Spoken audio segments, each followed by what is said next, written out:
Salut tout le monde, salut les amis, j'espère que vous allez bien. Alors merci à ceux qui continuent de me suivre. Bienvenue au nouveau. Et puis j'espère que tout le contenu que je vous propose vous plaira. Aujourd'hui j'avais envie de vous parler d'un sujet qui me semble assez pertinent et qu'on a parfois tendance un peu à mettre de côté. C'est les énergies du féminin et du masculin, donc le yin et le yang. Yin donc féminin et yang masculin, qui sont finalement deux énergies en fait très complémentaires et qui ne vont pas l'une sans l'autre. Et il n'y a pas chez un homme une énergie que masculine et chez une femme une énergie que féminine. Et inversement, on a automatiquement les deux. Il faut savoir que, grosso modo, l'énergie donc féminine, l'énergie yin, pour que ce soit plus simple pour tout le monde, je parlerai de yin et de yang. Donc on se met à l'aise avec ça si ça vous embête pas. Ce sera plus simple aussi pour moi. Donc l'énergie yin, finalement, ça va être l'énergie qui va être plutôt autour de l'intuition, de la créativité. Et l'énergie yang, elle, au contraire, va être un peu plus concrète. Une énergie plus dure, plus compétitive, plus ancrée, si je peux dire, même si c'est pas tout à fait le bon terme. Mais c'est pour vous donner un contexte. Et en fait, je me suis rendu compte que bien souvent, les gens se disent moi je suis plus féminin, moi je suis plus masculin. Et en fait, on oublie qu'on a les deux. On oublie qu'on est aussi un tout, on est un ensemble. Et je trouve ça un peu dommage parce qu'on veut se catégoriser, on veut se mettre un peu dans une case et dire moi je préfère être ça, moi je préfère être ça. Mais il faut arrêter avec tout ça. En fait, on est un ensemble, on est un tout, on est aussi la dualité. J'en parle sur un de mes derniers posts où en fait, la nature et l'énergie, la vie en règle générale, elle est en équilibre grâce à la dualité. Tout existe grâce à son contraire. Et en fait, c'est le même principe pour le féminin et le masculin.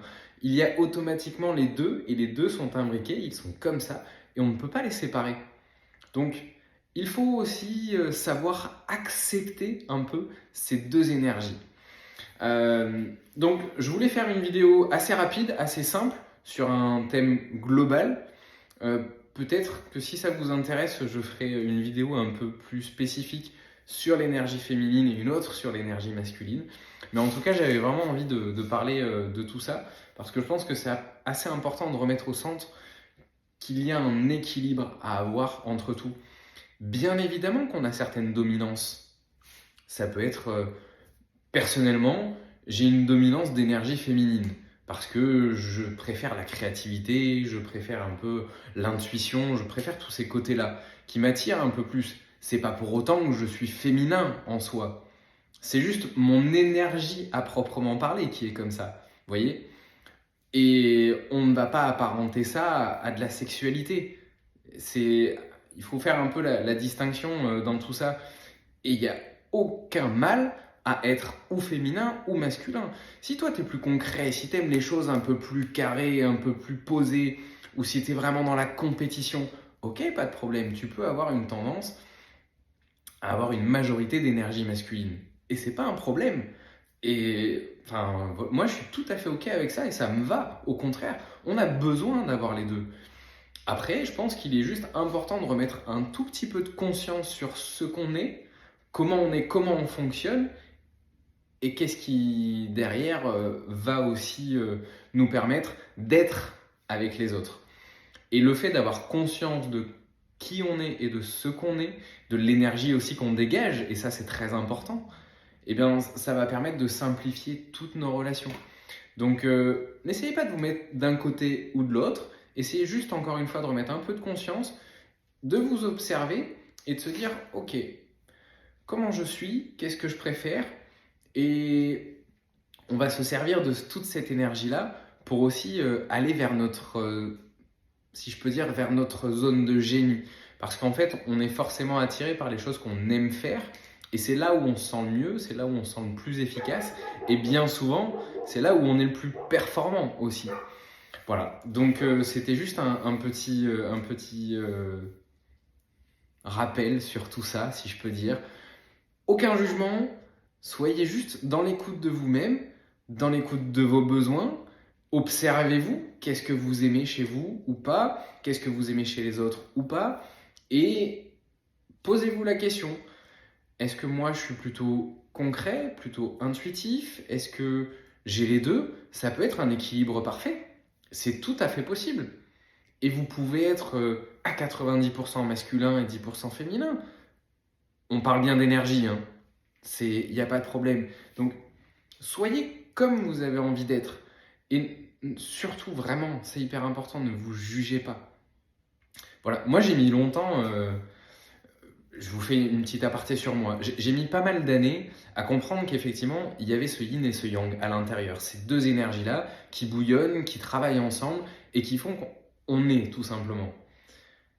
J'ai mis du temps à le comprendre, j'ai mis du temps à accepter aussi que j'avais une énergie qui était finalement plus yin que yang, donc entre guillemets plus féminine. Et ça a été un peu compliqué au début pour moi. Pourquoi? Parce que j'associais ça un peu à de la sexualité. Et j'avais mon côté égo d'homme, entre guillemets, qui était là, bon, alors, moi je peux pas être plus féminin. Et ouais, mais si, en fait. Aujourd'hui, je l'ai accepté, je sais que je suis comme ça. Et c'est pas pour autant, enfin voilà, j'ai aucune part d'homosexualité, j'ai pas de problème avec ça pour ceux que ça peut inquiéter. Il faut surtout pas se juger là-dessus. Et si c'est le cas, vous savez, j'ai un ami, enfin un couple d'amis qui sont homosexuels et deux hommes. Et tous les deux, bah en fait, ils ont une énergie complètement différente. Il y en a un qui est plus féminin parce qu'il est plus sur l'intuition, il est plus, ouais, il aime bien créer plein de choses, il fait des spectacles, etc. Et l'autre qui est beaucoup plus sur une énergie masculine, donc yang, parce qu'en fait, lui, il est plus concret, plus carré, il aime les choses posées, la réflexion, vous voyez? Donc, rien à voir avec un aspect sexualité, vous voyez? Donc, je voulais juste faire un petit rappel là-dessus, et avec beaucoup d'amour, surtout, toujours de l'amour pour vous, soyez compatissants, compréhensifs, et essayez un petit peu d'analyser vos besoins et qui vous êtes. Encore une fois, c'est une introspection. C'est vraiment toujours dans la quête d'aller un peu plus loin à l'intérieur de soi, toujours dans la quête de bonheur, de bien-être général. Et pour ça, c'est extrêmement important de se sentir bien, de sentir qui on est, de se connaître et de connaître nos énergies. Et le yin et le yang, c'est pas toujours facile à appréhender et on ne sait pas forcément ce qui nous convient le mieux et de quelle façon interagir avec les autres vis-à-vis de ces énergies-là. Parce qu'on ne va pas non plus utiliser la même énergie en fonction des gens avec qui on est, en fonction des activités qu'on pratique. C'est complètement différent et il faut savoir appréhender vraiment cet ensemble. Voilà. En tout cas, j'espère que la vidéo vous aura plu. J'espère que j'aurai peut-être clarifié certaines choses. Si vous avez des questions, n'hésitez pas, vous mettez ça en commentaire, ça me fera super plaisir d'y répondre et puis on pourra échanger sur le sujet. Et je pense que je referai des petites vidéos un peu plus précises sur le côté yin et le côté yang pour qu'on puisse clarifier un peu plus tout ça. Voilà. Si jamais vous pensez que ça peut aider quelqu'un, on partage. Et si vous avez aimé, pardon, on met un petit pouce. Pas tordu, mais un petit pouce. Salut les amis, à bientôt, ciao ciao.